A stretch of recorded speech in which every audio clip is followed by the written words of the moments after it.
On the islands of eastern Indonesia, the largest living lizard moves slowly across the ground. This is the Komodo dragon, a predator that does not chase. There is no sprint and no long pursuit. Instead of running, the Komodo dragon waits. Deer and wild pigs pass through its territory, unaware that speed does not matter. The hunt begins without urgency. This predator survives not by instinct alone, but by operating at the edge of biological limits.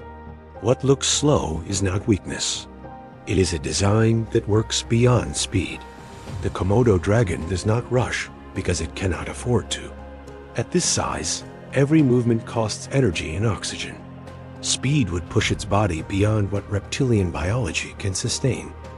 Yet despite these limits, the Komodo dragon remains the dominant predator on these islands. Not because it moves faster than its prey, but because it never needs to. To understand this, the idea of a hunt must be abandoned. What happens here is not reflex, but a system built to operate slowly at the edge of biology. For most predators, survival is a race.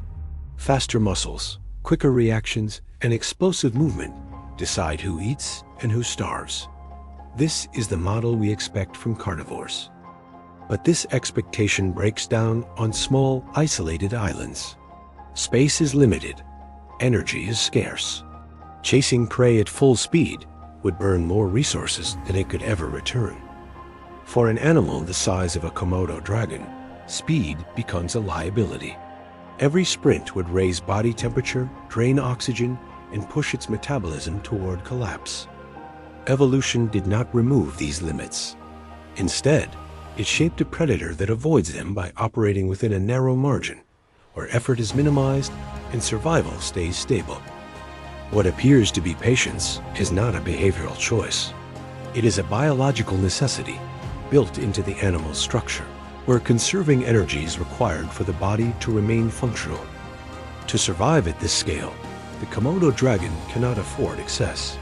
Its success depends on doing less, conserving energy, and avoiding actions that push the body beyond sustainable limits. Instead of chasing, the Komodo dragon relies on positioning and timing. By waiting where prey must pass, it reduces movement and energy cost. Speed is removed from the hunt. When contact finally happens, it is brief and controlled. The Komodo dragon does not overpower through speed. It creates a moment where the prey system begins to fail on its own. After that moment, the Komodo dragon does not pursue continuously. It allows distance to return, conserving energy while the consequences of the encounter continue without further effort. This strategy only works because time replaces force.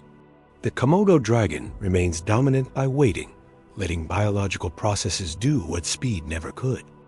At this scale, endurance matters more than bursts of activity.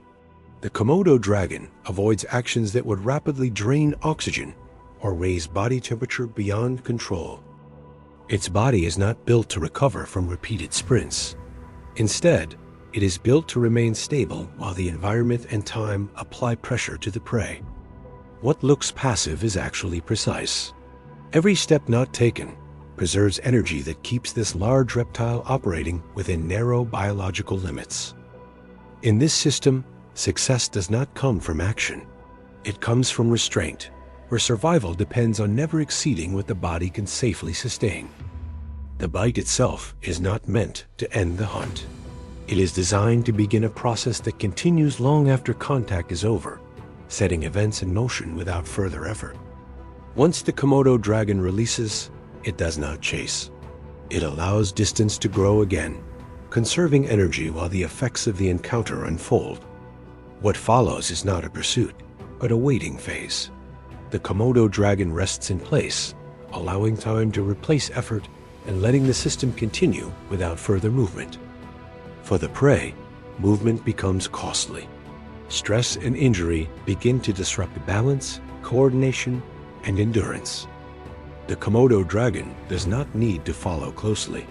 It relies on familiarity with its territory, moving only when necessary. This approach prevents exhaustion.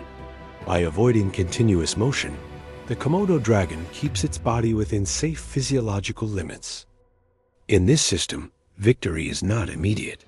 It emerges gradually, shaped by restraint, efficiency, and time, as outcomes unfold without the need for constant action. As daylight fades, the Komodo dragon remains still. Rest is not an activity here, but a critical part of how this system maintains balance. Unlike predators that rely on repeated bursts of motion, the Komodo dragon preserves strength by avoiding unnecessary movement altogether. This restraint protects the body from overheating and oxygen loss. At this scale, stability matters more than intensity. The environment supports this strategy. Warm ground temperatures allow recovery without effort, reducing the need for internal heat production.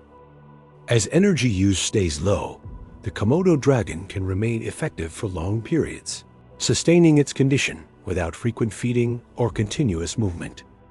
This is not an aggressive design. It is a conservative one, built to prevent failure rather than force success, prioritizing stability over constant exertion. By limiting effort, the Komodo dragon keeps its physiology within safe margins, where survival remains predictable and repeatable, even under demanding environmental conditions. The Komodo dragon operates close to the upper limits of reptilian biology. Its size, metabolism, and endurance push the body toward thresholds most reptiles never reach. At this scale, even small inefficiencies become dangerous. Excess movement would rapidly increase heat and oxygen demand beyond what the body can safely supply. Unlike smaller reptiles, the Komodo dragon cannot rely on quick recovery. Once pushed too far, physiological balance becomes difficult to restore. This is why restraint is not optional. The body demands limits, forcing behavior to remain narrow, deliberate, and controlled. The system works because it rarely approaches collapse. By staying just below critical thresholds, the Komodo dragon maintains function without failure. What appears slow is actually precise regulation. Every pause, every still moment, protects the body from exceeding its biological limits. In this way, survival is engineered not through power, but through control, where staying within limits matters more than pushing beyond them. As the apex predator on these islands, the Komodo dragon shapes its environment through presence rather than constant action. Because it hunts infrequently, pressure on prey populations remains limited. The system avoids collapse by never demanding too much at once. This balance allows prey species to persist, preventing cycles of overhunting that would otherwise destabilize the island ecosystem. The Komodo dragon's low-energy strategy limits how often it must feed, reducing competition and conserving resources across the island. In this role, dominance does not mean constant control. It means allowing the system to regulate itself over time, with stability emerging from restraint rather than force. By remaining rare, slow, and restrained, the Komodo dragon avoids exhausting the very system that supports its survival, preserving balance across the island. This is why the Komodo dragon endures, not as a force of disruption, but as a stabilizing presence within a closed island system. Hours later, the system reaches its conclusion. The prey collapses not from pursuit, but from processes set in motion long before. The Komodo dragon approaches without urgency. There is no rush, no competition, only the final stage of a process already decided. Feeding is deliberate and efficient. Large sections are consumed with minimal movement, conserving energy even at the end of the hunt. There is no excess here. Every motion serves a purpose, and nothing is wasted, as efficiency guides each step of the process.